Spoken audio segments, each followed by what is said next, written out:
Let's see what I got in my notes today. No funny. Seriously. Now, last message was the story time.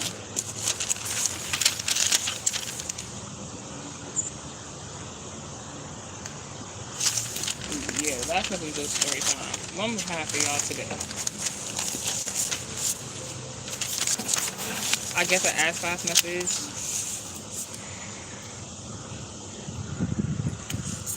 Another story time in a sense. Because I told y'all I was named a prophetess by the age of 6.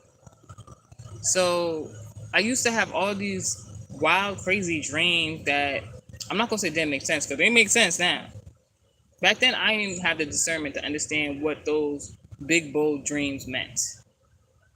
But as somebody who dreams big, oh yeah, I get it. So the story time starts off with not me, but my mother. My mother figure is a Aries placement, and she's the oldest of the females in her family. I am the oldest of the females and males in my family. My father figure, Gemini placement, is the oldest male in his family. He might just be the oldest if I'm not mistaken. So in my culture, I don't know why this is relevant, but I'll just let y'all know. In my culture, the sun, Leo placement, right? The sun is very predominant in our culture because that is the man of the household.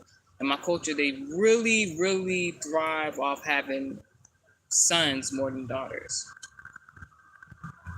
And when I was younger, it bothered me because me being the oldest child from my intermediate family, I am a female, so it's like that responsibility of cultural tradition in a sense was tried to be placed on me at a younger age, and I had to take that responsibility for a long time. And then as I got older, I started to analyze certain situations where I was looking at not only my mother's side of the family, but my father's side of the family, and understanding the dynamics between, compare, contrast, about them. And then it taught me a lot about myself. So, as we all know by now, that Aries placement be causing chaos. That Aries placement be causing chaos. Ain't no way around it, I guess.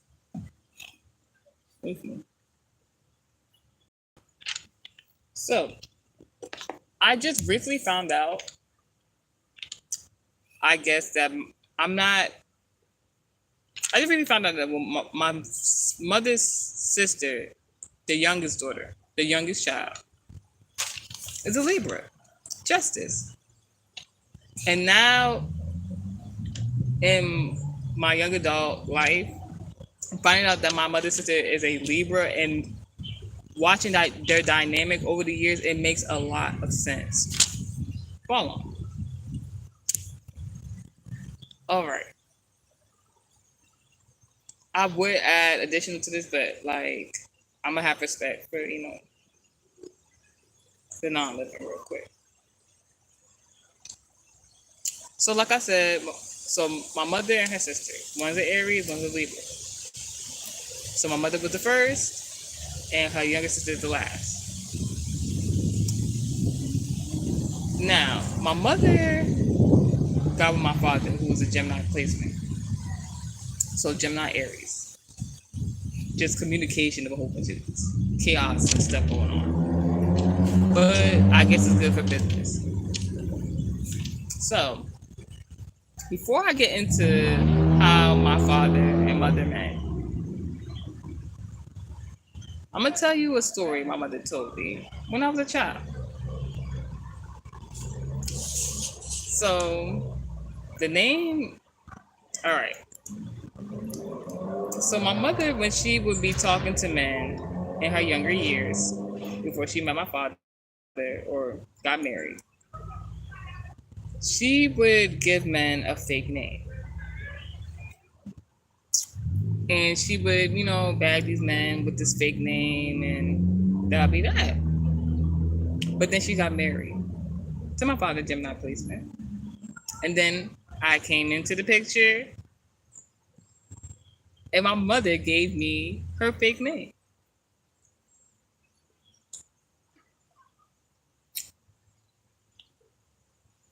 I ain't gonna hold you. Like, when she told me this story, I was so insulted. Like, because it's just like, God honest truth, I love my name. But you gave me your fake name to get to bag men? Like, I knew from a young age. I'm like, yo, something not. Yo, what you had going on? Like, for real. So I'm just like, all right, bet. So what I remember from my childhood is that her sister, the Libra placement, right? Libra is in regards to justice, balancing the scales, balance, harmony, things of that nature. So you got one person who's very chaotic, and then you have one person who's just. Then I met my aunt. My aunt doesn't live in the States. I'll start with a story time of when I met her and my interaction with her. She reminded me of my mother, but you could tell they're completely different in certain aspects, but they both act a little bratty, and that is why I act a little bratty. It runs in the feminine gene pool. No shade, I like it.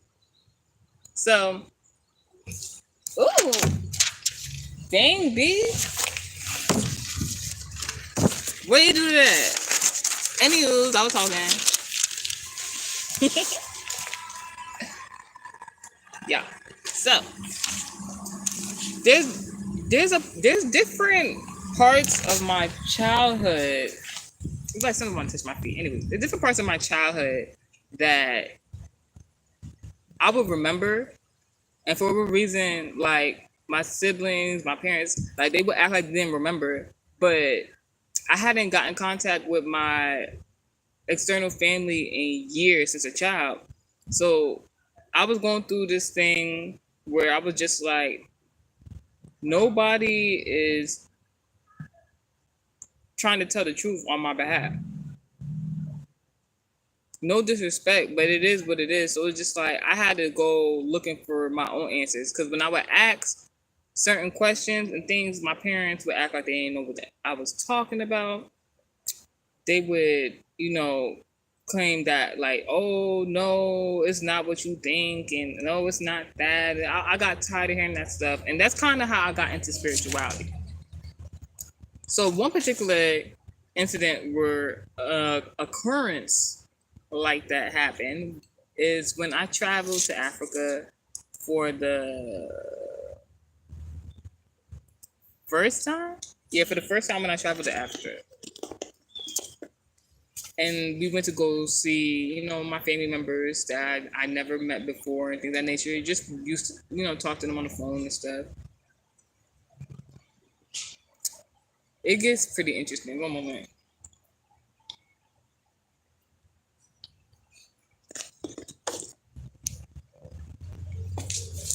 So, my father has a car that he has overseas. He had it in America, and I guess he shipped it over there. Cool. I guess that's the car he want to drive around when he over there. That's cool. So when we went on this vacation, I quickly realized this was just one of my, parental figure, the Gemini placement business trips. And he just brought us along, to enjoy the culture and the views and stuff like that. So I'm like, cool, whatever. Even as a child, very young, I was in elementary school when I first went there. So it was a lot of different things. At that age, things can seem like very extravagant, but at the same time, children are very innocent. In the sense of like, a lot of children have their spiritual gifts and don't know at a young age. So like, a lot of people as adults, don't take children, the youth, seriously when they say certain things. My aunt was able, I guess she asked for permission from my father to take the car. And she said she wanted to take us out on an outing. I remember we were in the car and she was driving. And there was a man in the passenger seat. And I don't know who that man is. To this day, I don't know who that man is. I don't know. So I thought it was weird because I was like, all right, whatever. I guess, I don't know, maybe that's her friend, her guy, whatever. Cool, whatever. Didn't think too much into it. The only thing I just remember was thinking that. And I remember we was in traffic, and the traffic over there, I don't know about now, but at the time was like super crazy. And I just remember we had got to an intersection where it was jammed up on all sides. And like my aunt hit, I just remember my aunt hitting the brakes so hard. And then she started cursing out this man because he almost hit us with the car. But like, if my aunt didn't brake in the way that she had braked, he could have possibly hit us with that car. And like, she was so calm and so sweet until I seen her do that, because like that's why I seen that real auntie boldness come out. Like like not even just her. She was just the fact that we was in the car. She wasn't having it, so she was just like, she was going off. She was first having me out. It was the first time I seen her get belligerent. It was actually pretty entertaining to me. But that's not the interesting part of the story. So like, basically, we get to the location where we went to. We went to a restaurant. The restaurant is called, I don't know if they still have a name there, but it was called Mr. Biggs. Mr. Biggs is like an off-brand African version of McDonald's and Burger King. Something like that. It was really cool. We went there. We had a good time. We ate. Had some desserts and treats. And after the outing, we went outside the restaurant, and then all of a sudden, all these supposed important people, men, just start popping up at the restaurant. And one of them I hadn't seen before. Like, I could just tell by like his ambiance. I could tell he was important. Like, he like this, like who this guy was. He was important. Like the way he was dressed, everything. I was just like, who is, like, I was wondering to myself, I'm like, who is this? And then like the way he was even dressed that day, it's so ironic. The way we was even dressed that day, we was dressed up in the African attire. We had the I had the you know, I had my gele on, everything. Like I had my gele, I had my lace on, everything. So I was looking real divine. So like, it was weird to me that we just went to go grab something to eat, but then when we came out the store, it was just all these important people just started coming up. It's like somebody called up and was like, all right, they here, come on. And then we all started taking pictures. I'm taking pictures with these men. I don't even know who they is. I'm just like, but like they were my aunt, so I'm just like, cool. As we taking the pictures, I distinctly remember looking to my right. And like, cause it was like the restaurant, then like the parking area and everything like that. There was a car that was passing by to leave out the parking area, I believe. And as the car was passing by, I saw my father. Why this is significant is because when my aunt asked for the car for permission to take us to the restaurant, my father said he had a business trip he had to take in another state in the country. So he was not supposed to be there. So the fact that I seen him, and like, it was the way I seen him, he was creeping up. He was creeping up like he about to do something. I'm like, so I started tapping like, cause to me, it's like this man just took, like this man left a few days ago. How he right here and he told me he's somewhere else. So I know I'm not tripping. So I'm like trying to tell my aunt, like, oh, he's right there, he's right there. I turned back around, gone. The man was gone. I'm like, I know I'm a kid, but I'm not tripping. I know I just see my father right there. So I'm just like, this is crazy. So I'm just like, whatever. Some other things went into play. If you want to know more information about that particular outing in regards to why it was wild, you go purchase my book on Barnes & Noble, Multimedia 7, obviously. Tears by Dr. Justice. So now, that event was like so crazy to me. Because like, I'm not even trying to be funny. I'm very grateful. But as I got older, you know, that taught me, it gave me a prophetic message about that. So I'm happy about that. But it was like, look who's driving you. If you ever have like dreams where you're in a car, a vehicle, something like that, it matters where you are in the car. If you're not driving the car, that means somebody else is trying to lead you in a certain type of way. So, like in the physical sense, if you take the physical sense into the spiritual sense, the car that took us to go to that restaurant was my father's car. The color was red, air replacement. Follow along? I've been having a lot of dreams since childhood where I had seen in the past where it'll either be my father or my mother driving the car. But in the physical, at that time in my life, we was in my father's car and my aunt was driving the car with a man I didn't know.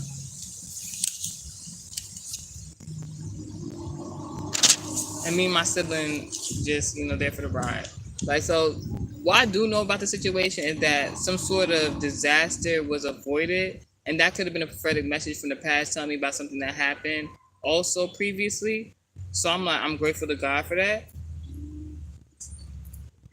But you know what else I learned from that situation? As time developed, I got older. You know, I hadn't been in contact with my external family and stuff of that sort. Neither my mother or father's side of the family. I remember I would ask for certain people's information. I found out one of my external family members does music, and I do music as well. So I was just like, "Oh, what's the information?" Because one of my siblings had the information, but then when I asked for the information, it wasn't given to me. So I'm just like, "All right, it's cool. Like maybe it wasn't meant to happen." Type. I didn't get too upset about it. What I did find interestingly peculiar is as I was getting older, old enough to run errands and stuff like that for my parents at the time. My mother would have me run these errands for her, and I never took notice of what was going on. She would have me do money transfers for her to my aunt. So that's about to play out real quick. And the communication that's taking place right now. Now, remember earlier on, I was telling you guys about how my mother had a fake name the bag meant, right? But then she got married, right? When she got married, she got pregnant, had me. I'm born, I'm here. So she gives me the name, her fake name that she used to use, right? Now I'm older. I'm not in elementary school no more. I'm running errands at the time, previously. And she wanted me to send money to my aunt. Before, like, my mother would always ask me to do a whole bunch of stuff, so I didn't pay no mind. So what she did was she had me send money to my aunt to leave a placement. Now I know my aunt's name, and my mother gave me an American name. So when I'll be sending this money to my aunt, oh, somebody nosy, no negativity. No negativity. So like what I noticed with my aunt is that when I'll be sending her the money from my mom, in order to do the transfer, you got to use the person's name. My mother would either ask me to use her name or my own name. So at first I felt weird about using my mother's name because I was just like, you could have came and did it yourself. But so I started using my name, whatever. And I was using my aunt's name, to send her the money and stuff like that. So I'm just like, all right, on my mother's behalf. So I'm like, cool.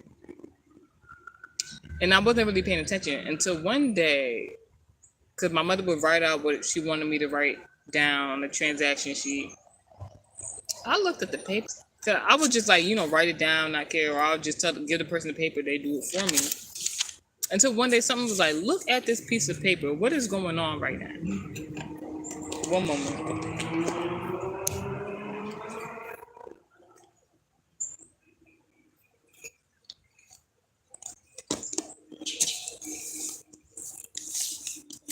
Days like this don't get too crazy.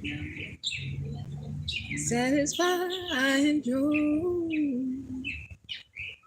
Love is here again. Yeah. I looked at the piece of paper and I seen instead of my aunt's first name, it was my name. So it would be me sending money to myself.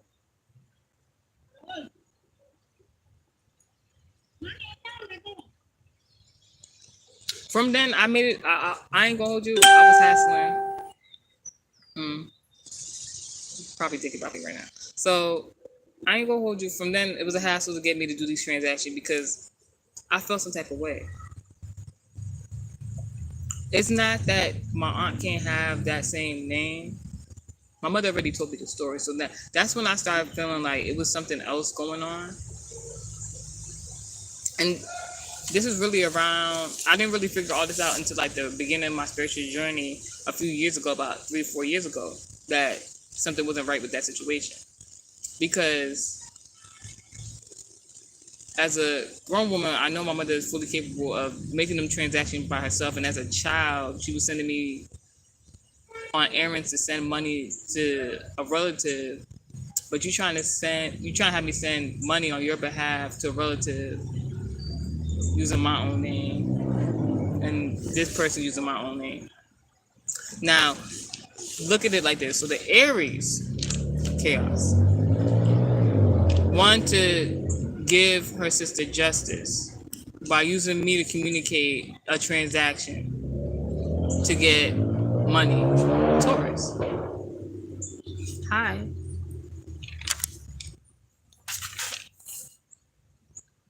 You doing?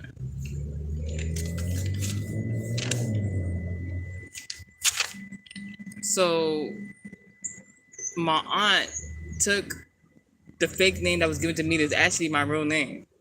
So an alias to get money.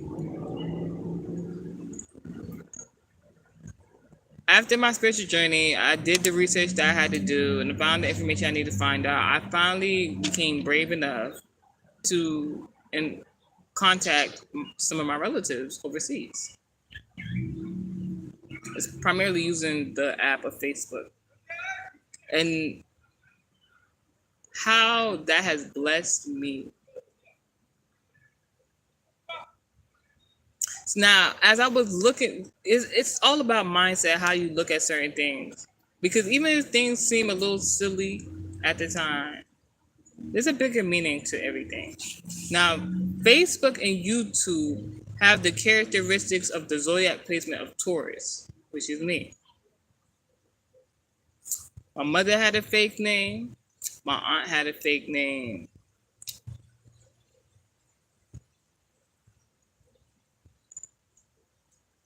I have the real name.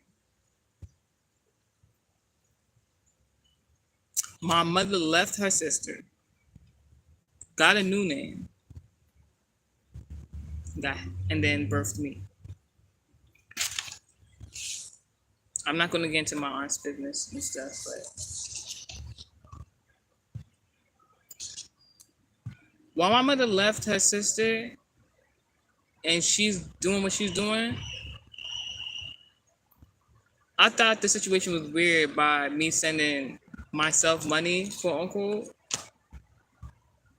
But now that I look at it, it's actually a wonderful miracle and blessing. Because as my mother left her, digitally, I got back in contact with her through a Taurus placement. And then we started talking, and she gave me words of encouragement about my platform and what I'm doing right here, YouTube Taurus.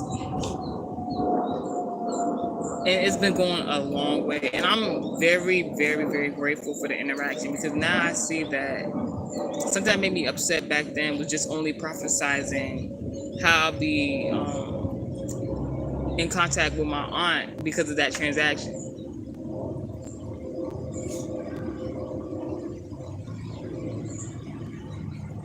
What I just explained to you guys via the zodiac placements was all money magic.